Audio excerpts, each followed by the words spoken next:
1999 साली अरुण गवळी सभागृहात यायचे तेव्हा त्यांच्या शेजारी कोणी बसत नव्हतं। मग आता वाल्मिक कराड आला तर आश्चर्य नको असं वक्तव्य काँग्रेसचे नेते नाना पटोले यांनी नागपूरच्या अधिवेशनात केलं होतं। या वक्तव्यावर गवळी कुटुंबानं आक्षेप घेतलाय। अरुण गवळी यांच्या पत्नी आशा गवळी यांच्याशी याविषयी बातचीत सुद्धा केलेली आहे आपल्या प्रतिनिधींनी, बघूयात।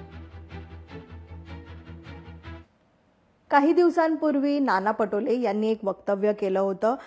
नागपूरच्या अधिवेशनात त्यांनी हे वक्तव्य केलेलं आहे की 1999 साली जेव्हा अरुण गवळी हे सभागृहात जायचे तेव्हा त्यांच्या आजूबाजूला कोणीच बसायचं नाही, मात्र आता जर वाल्मिक कराड आला तर आश्चर्य वाटायला नको अशा पद्धतीचं त्यांनी वक्तव्य केलेलं आहे।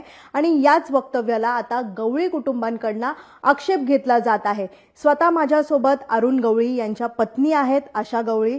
मॅम, काय नेमका तुमचा आक्षेप आहे? नाना पटोलेंनी भूमिका जी मांडलेली आहे त्याला धरून तुम्ही आता आक्षेप करतायत, काय नेमका आहे?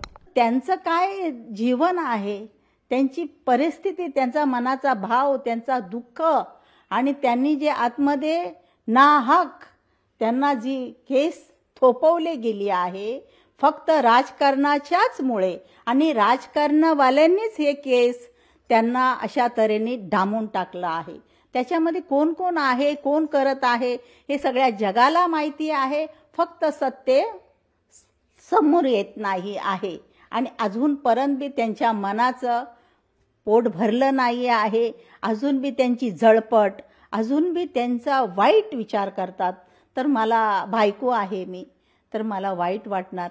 माझा सर्व जीव प्राण सर्वस्व माझे पती आहे। एक गुन्हेगार असतात तर मी मानलं असतं, पण गुन्हा नसताना जर ह्या गोष्टी त्यांच्यावर लादल्या गेल्या, घडल्या गेले आणि हे भोग भोगायला लागलं तर पुष्कळ पुष्कळ वाईट वाटतं।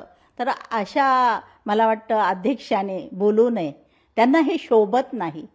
त्यांच्यासाठी तर सलाम करतात लोक, बाहेर विधान भवन मध्ये आले तर आनंद होतो, आवर्जून लोक त्यांना नमस्कार करतात। आणि भीतीही कसली, कोणत्या भीतीचा यांनी उल्लेख केला? व्हिडिओ जर्नलिस्ट विनीत पेडणेकरसह मीनाक्षी म्हात्रे, लोकशाही मराठी, मुंबई।